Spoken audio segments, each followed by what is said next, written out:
Hello everybody. The first thing I'm bringing you for today in the PTQ testing is my current deck, so the deck tech.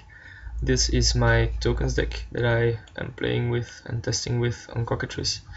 So I'll go through everything. Creatures first. So first we have 4 of Seeker of the Way. Seeker of the Way is good. I mean, most of the time I switch it out for some cards in the sideboard, but it's a versatile creature. It's good game 1.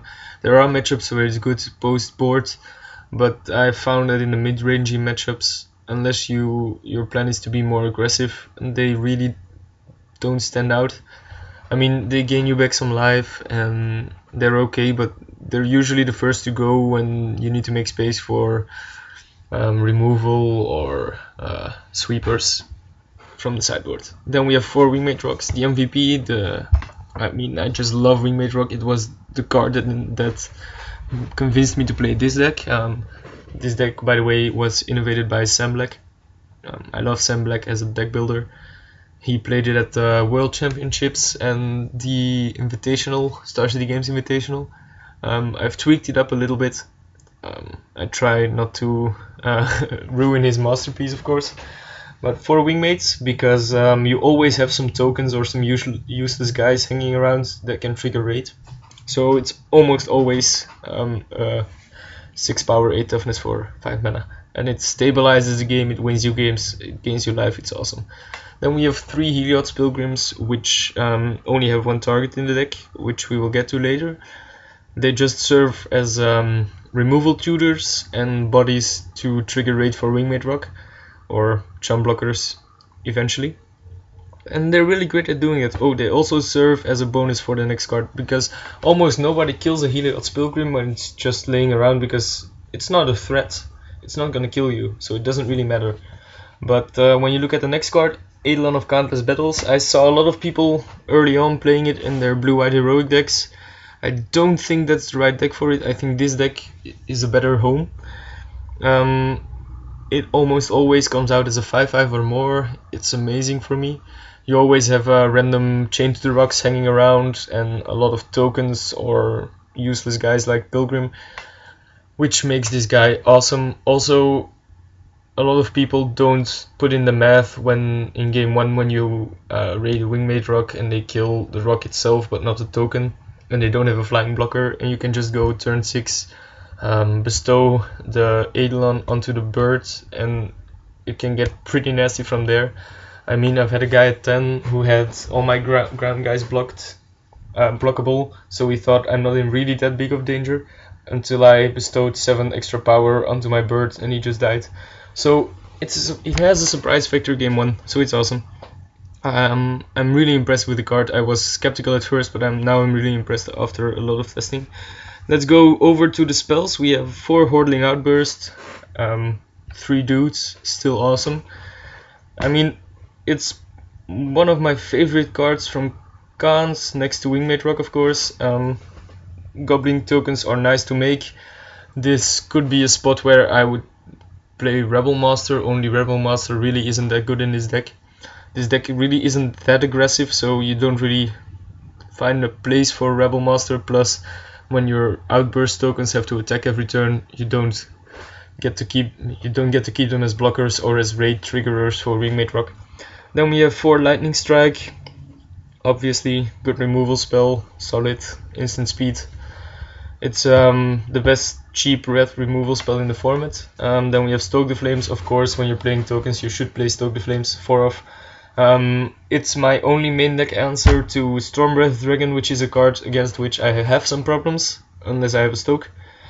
And, well, it's just awesome all around. You can kill people with it, you can kill most things in standard that you can't kill with the other removal you have.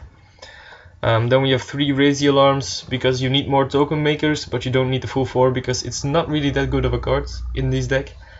It mostly provides blockers and raid enablers. I don't really use unless you play against an empty board, then you can Raise the Alarm, start hitting them for 2, of course. And the last cards in the spells section of the deck is Magma Spray. It's a 1-off. This could be replaced by an Erase, depending on the metagame.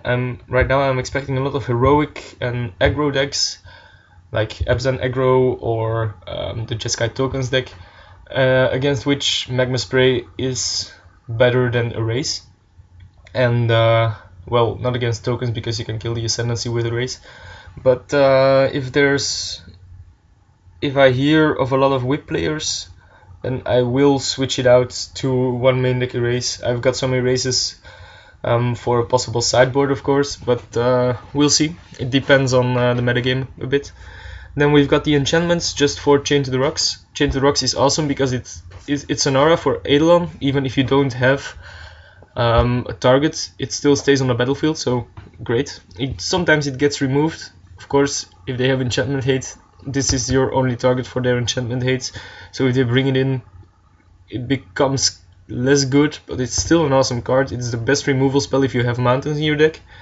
I think it's the best creature removal spell in standard.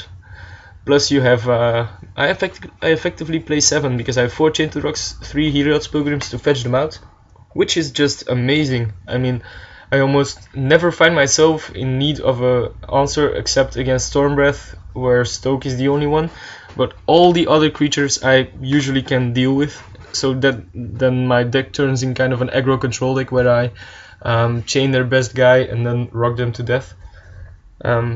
By the way, I'm still searching for a deck name, but it probably is something like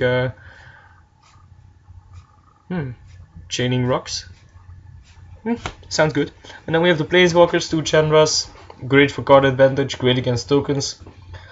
All around good Planeswalker. Sometimes it gets outclassed, but then you just switch in other cards from your sideboard, of course. That's why sideboards are there. My sideboard isn't finalized yet, so it's not here. And that it has a simple reason, that is because I'm still testing out and I'm still tweaking, so I'm not finalizing it yet. So then we go to the land base, 4 Temples of Triumph, not really needy of explanation I think. For Battlefield Forge, again, not really needy.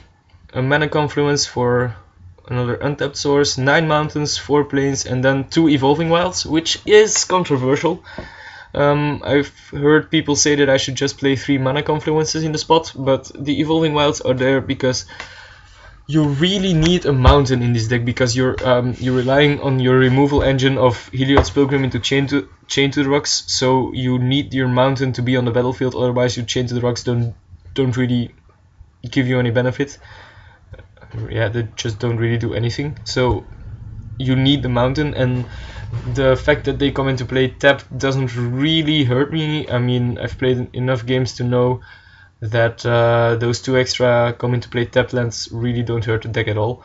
You're not that fast of a deck, so it doesn't hurt me, and it really makes the chain plan more consistent. So that's about it for the main deck. I will post a sideboard guide around tomorrow or maybe the day after tomorrow after the Evenem. So I will see you tonight for my daily wrap up of testing. So I will see you then. Bye guys.